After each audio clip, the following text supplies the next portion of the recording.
بسم اللہ الرحمن الرحیم۔ ناظرین السلام علیکم۔ ناظرین، امریکی صدر آئزن ہاور نے کہا تھا کہ جو کام فوجیں بے پناہ نقصان کے بعد کرتی ہیں وہ CIA چند ملین ڈالر میں کر کے دکھاتی ہے۔ ناظرین، حال ہی میں پاکستان میں عمران خان کی حکومت کا تختہ الٹا دیا گیا۔ عمران خان کی جانب سے ان کی حکومت بدلنے کے پیچھے امریکی CIA کی موجودگی کا الزام ہے۔ اب اس بات میں کتنا سچ ہے اور کتنا جھوٹ، اس تمام کا فیصلہ تو آنے والا وقت کرے گا۔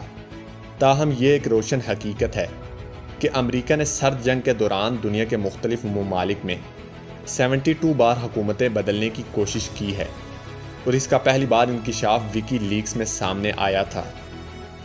ناظرین، 1947 سے 1989 تک امریکہ نے 72 حکومتوں کو بدلنے کی کوشش کی۔ وکی لیکس کے مطابق ان میں سے 66 آپریشنز خفیہ تھے، جبکہ 6 ایسے تھے جہاں امریکہ نے سرعام حکومتیں گرانے کی کوششیں کی۔ یہ تمام کے تمام آپریشن سرد جنگ کے دوران کیے گئے تھے، جس میں ایک جانب اگر روس کوئی حکومت بنا رہا تھا تو دوسری جانب امریکہ اسی حکومت کو گرانے کی کوشش میں مصروف عمل تھا۔ ایسا نہیں کہ ہر بار امریکہ فاتح رہا ہو۔ وکی لیکس کے مطابق 72 میں سے صرف 26 حکومتوں کو بدلنے میں امریکہ کامیاب ہوا، جبکہ بقیہ 46 حکومتوں کو بدلنے میں امریکہ مکمل طور پر ناکام رہا۔ امریکہ کی جانب سے 36 حکومتیں گرانے کی کوششیں مختلف عسکری اور سیاسی گروہوں کی مدد سے کی گئی تھی۔ سیاسی طور پر صرف 5 میں کامیابی ملی، جبکہ براہ راست فوج کی مدد سے اسے 14 حکومتیں گرانے میں کامیابی ملی۔ حکومتیں گرانے کے 16 واقعات ایسے تھے جہاں انتخابات کے ذریعے من پسند پارٹیوں کو فنڈز دے کر اور مخالف حکومتوں کے خلاف پروپیگنڈا کر کے انہیں ختم کیا گیا۔ تاہم یہ کہنا کسی حد تک درست ہے کہ اگر امریکہ ان امیدواروں کی بروقت امداد نہ کرتا تو وہ انتخابات جیت نہ پاتے۔ اس حوالے سے CIA کے ڈائریکٹر رے ایس کلائن نے ایک موقع پر یہ کہا تھا کہ حکومتیں بدلنے میں کامیابی کا انحصار صحیح وقت اور درست حکمت عملی پر ہے۔ امریکہ کے معروف جریدے فارن پالیسی میگزین نے اپنی ایک اشاعت میں لکھا ہے کہ امریکہ نے حکومتیں بدلنے کی روش کا آغاز ایران سے کیا، جو بعد میں رکا نہیں بلکہ اب تک جاری اور ساری ہے۔ اگرچہ اس سے پہلے شام میں 1949 میں فوجی حکومت کے قیام کے پیچھے امریکی ہاتھ ہی بتایا جاتا ہے، تاہم ایرانی وزیر اعظم ڈاکٹر مصدق سرد جنگ کے دوران امریکہ کا پہلا نشانہ بنے۔ 1953 میں جب ایران کے وزیر اعظم ڈاکٹر مصدق نے شاہ کی اتھارٹی کو چیلنج کرتے ہوئے ایران کی تیل کی صنعت، جس کا انتظام پہلے برطانوی کمپنیاں چلا رہی تھی، اسے ایران کے لیے استعمال کرنے کا سوچا تو نہ صرف انہیں حکومت سے بے دخل کر دیا گیا بلکہ گرفتار بھی کر لیا گیا، جہاں ان کی باقی ساری زندگی نظر بندی میں گزری۔ بعد ازاں اس حوالے سے امریکہ نے جو خفیہ دستاویزات پیش کی ان میں کہا گیا تھا کہ اگر اس وقت یہ قدم نہ اٹھایا جاتا تو ایران روسی بلاک میں چلا جاتا۔ یہ وہ وقت تھا جب سرد جنگ عروج پر تھی اور امریکہ کوریا میں روسی اور چینی فوجیوں کے ساتھ ایک غیر اعلانیہ جنگ میں شریک تھا۔ امریکہ ابتدا میں گوٹے مالا کے صدر جیکب آرہنز کی مدد کرتا رہا، تاہم جب گوٹے مالا کے صدر نے زرعی اصلاحات کی تو امریکی کمپنیوں کے مفادات کو خطرہ لاحق ہو گیا۔ اس کے بعد امریکہ نے گوٹے مالا کے صدر کے مخالف باغیوں کو اسلحہ فراہم کیا۔ امریکہ نے گوٹے مالا کی بندرگاہ مکمل طور پر بند کر دی، جس پر صدر آرہنز اپنا عہدہ چھوڑنے پر مکمل طور پر مجبور ہو گئے۔ انڈونیشیا میں سوئی کارنو کی حکومت کو اس وقت مشکلات پیش آئیں جب اس کے کئی علاقے کمانڈروں نے جکارتا سے خود مختاری کا مطالبہ کر دیا۔ فروری 1958 میں سماٹرا اور سلاویسی نے سوئی کارنو کے خلاف اتحاد قائم کر لیا، جس میں کئی سیاسی رہنما بھی شامل تھے۔ امریکہ نے کمیونسٹ پارٹی کے خلاف اس اتحاد کو اسلحہ فراہم کیا اور یوں سوئی کارنی کے حامی اور مخالفین میں جنگ چھڑ گئی۔ اس دوران ایک امریکی جہاز بھی مار گرایا گیا۔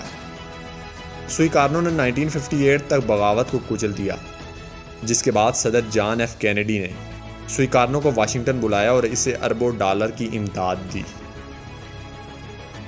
امریکی صدر آئزن ہاور اور کینیڈی نے کیوبا کے صدر فیڈل کاسترو کے مخالف رہنماؤں کو بڑی مقدار میں اسلحہ اور مالی مدد فراہم کی تاکہ وہ کاسترو کی آمدیت کے خلاف جدوجہد کر سکیں۔ CIA نے فیڈل کاسترو کو مارنے کے لیے کئی بار کوششیں کی مگر اسے ہر بار ناکامی ہوئی۔ ناظرین، کانگو کی آزادی کے بعد جب وہاں کے وزیر اعظم پیٹرس لمومبا کی جانب سے بیلجیم کے معاشی مفادات کو خطرہ لاحق ہوا تو کانگو کے صدر نے وزیر اعظم کو عہدے سے ہٹا دیا، جس پر برطرف وزیر اعظم نے روس کی طرف رجوع کر کے فوجی مدد حاصل کرنے کی کوشش کی تو انہیں CIA نے نشانہ بنا دیا۔ اسے پہلے زہر دے کر ہلاک کرنے کی کوشش کی، لیکن ناکامی ملنے پر انہیں پہلے گرفتار کر دیا گیا اور بعد میں انہیں مار دیا گیا۔ عراقی وزیر اعظم عبدالکریم قاسم نے 2 سال پہلے مغربی حمایت یافتہ عراقی آمر فیصل دوم کو نکال باہر کیا تھا۔ ان کی حکومت میں کمیونسٹ پارٹی کا اثر و رسوخ بڑھ رہا تھا اور وہ کویت پر حملہ کرنے کی دھمکیاں بھی دے رہے تھے، جس پر عراق اور برطانیہ کے درمیان جنگ کی صورتحال پیدا ہو گئی۔ امریکہ نے عبدالکریم قاسم کو قتل کرنے کی کوشش کی جو کہ ناکام ہو گئی۔ عبدالکریم قاسم کی کابینہ کے 16 ممبران میں سے 12 باز پارٹی کے ارکان تھے۔ جب عبدالکریم قاسم نے جمال عبد الناصر کی جانب سے متحدہ عرب ریپبلک قائم کرنے کی تجویز کی حمایت نہیں کی تو وہ اس کے خلاف ہو گئے اور 8 فروری 1963 کو عبدالکریم قاسم کو باز پارٹی کے ایک سکواڈ نے فائرنگ کر کے قتل کر دیا۔ امریکہ نے نئی حکومت کے ساتھ اتحاد بنا لیا، مگر جلد ہی احمد حسن البکر نے امریکی حمایت یافتہ صدر عبدالسلام کو نکال باہر کیا۔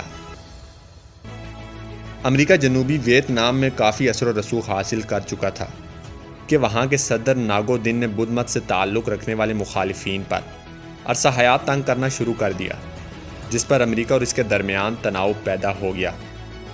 پینٹاگون پیپرز کے مطابق 23 اگست 1963 کو جنوبی ویتنام کے کچھ جرنیلوں نے ایک پلان امریکہ حکام کے سامنے رکھا، جس کے بعد جرنیلوں نے اسی سال 1 نومبر کو صدر کو ہلاک کر دیا۔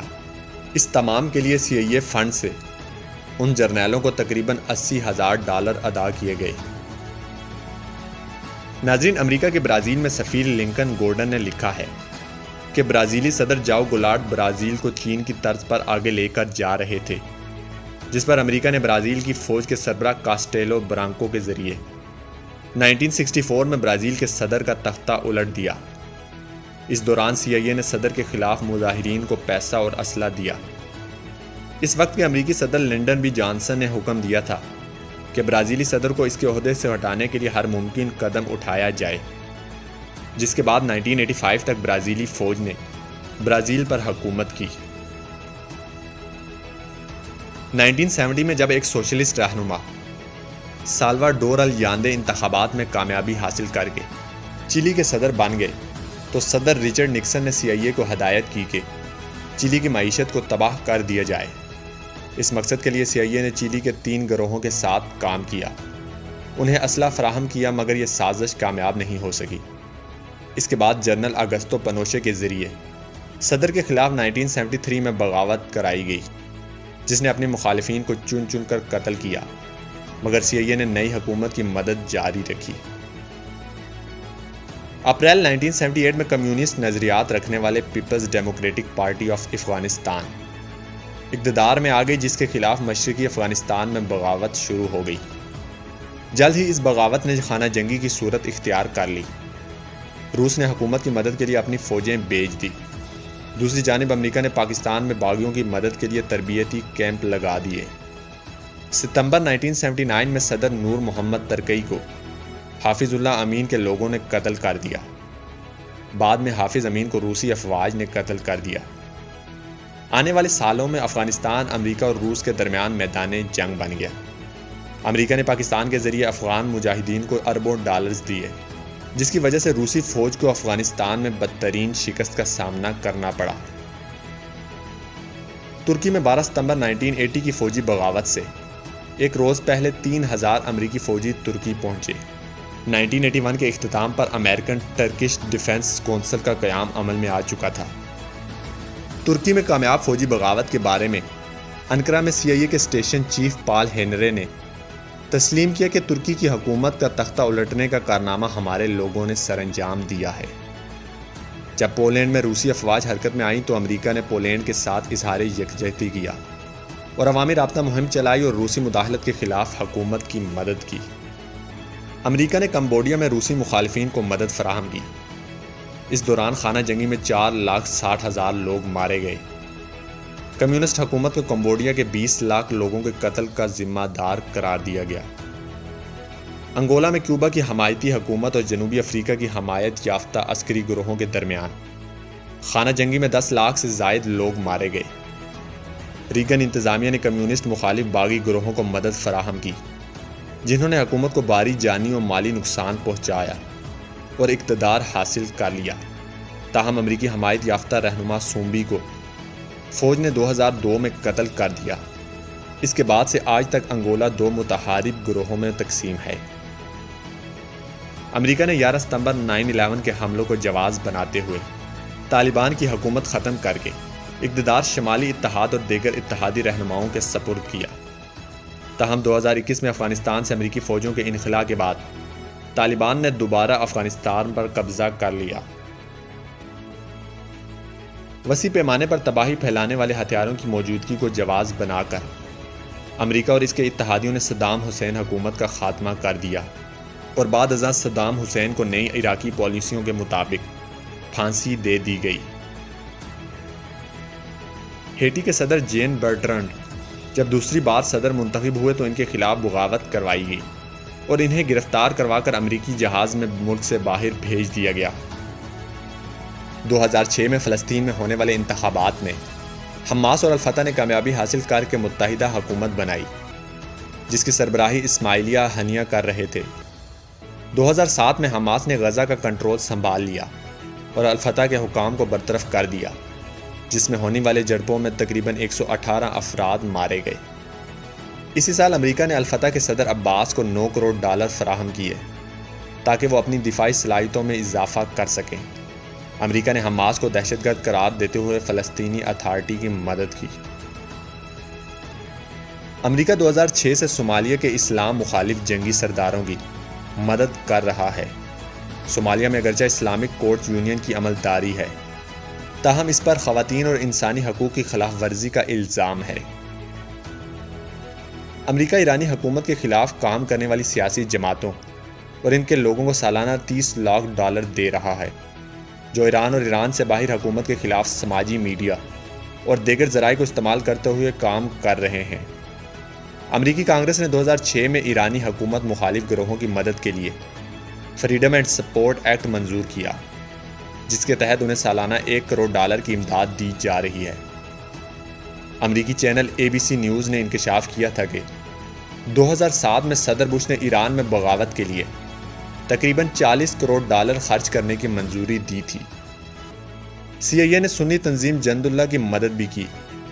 اسی طرح امریکہ ایران میں برسر پیکار تنظیموں کی مدد بھی کر رہا ہے تاکہ وہاں کی حکومتیں بدلی جا سکیں۔ عرب بہار کے دوران جب لیبیا میں حکومت مخالف مظاہرے شروع ہوئے تو امریکہ نے وہاں اپوزیشن کی مدد کے لیے اسلحہ فراہم کیا اور صدر قذافی کی فوجوں پر بمباری کی، جس کی وجہ سے کرنل قذافی کی حکومت ختم ہو گئی اور امریکی فوجیوں نے کرنل قذافی کو ہلاک کر دیا۔ صدر اوباما نے شام میں حکومت کی تبدیلی کے لیے اپنے اداروں کو احکامات دیے۔ 2012 میں فری نام کی ایک فوجی تنظیم کی بنیاد رکھی گئی اور انہیں ہتھیاروں اور دیگر امداد کی مد میں $1 ارب سے زائد کی مدد فراہم کی گئی۔ باغیوں کو CIA نے ہر طرح کی مدد فراہم کی، تاہم امریکی حمایت یافتہ باغی گروہ شام کی خانہ جنگی میں مسلسل شکست سے دوچار ہیں، لیکن امریکہ ان کی مدد مسلسل جاری رکھے ہوئے ہے۔ ناظرین، پاکستان امریکہ کا اتحادی رہا ہے۔ روس کی افغانستان میں مداخلت سے لے کر 11 ستمبر کے حملوں کے بعد سے افغانستان میں امریکی مفادات کو جب جب خطرہ ہوا، پاکستان نے ہمیشہ صف اول کا کردار ادا کیا۔ ان دونوں مرحلوں پر اقتدار براہ راست فوجی حکمرانوں کے پاس رہا۔ اس لیے ایک عام تاثر ہے کہ پاکستان میں فوجی اقتدار کو امریکی مدد حاصل ہوتی ہے، لیکن اس بات کا اعتراف امریکہ کی کسی دستاویز میں سامنے نہیں آیا، بلکہ 11 ستمبر 9/11 کے بعد ہونے والی جنگ میں پاکستان پر الزام ہے کہ اس نے درپردہ امریکی مخالفین کو مدد فراہم کی۔ افغانستان سے امریکی انخلاء کے بعد سے پاکستان امریکی تعلقات سرد مہری کا شکار ہیں، لیکن روس یوکرین جنگ کے بعد سے پاکستان پر امریکہ کا شدید دباؤ ہے کہ وہ اس جنگ میں مغرب کا ساتھ دے۔ اسی پس منظر میں عمران خان نے اپنی حکومت کو گرائے جانے کے پیچھے امریکی CIA کی موجودگی کا الزام عائد کیا ہے۔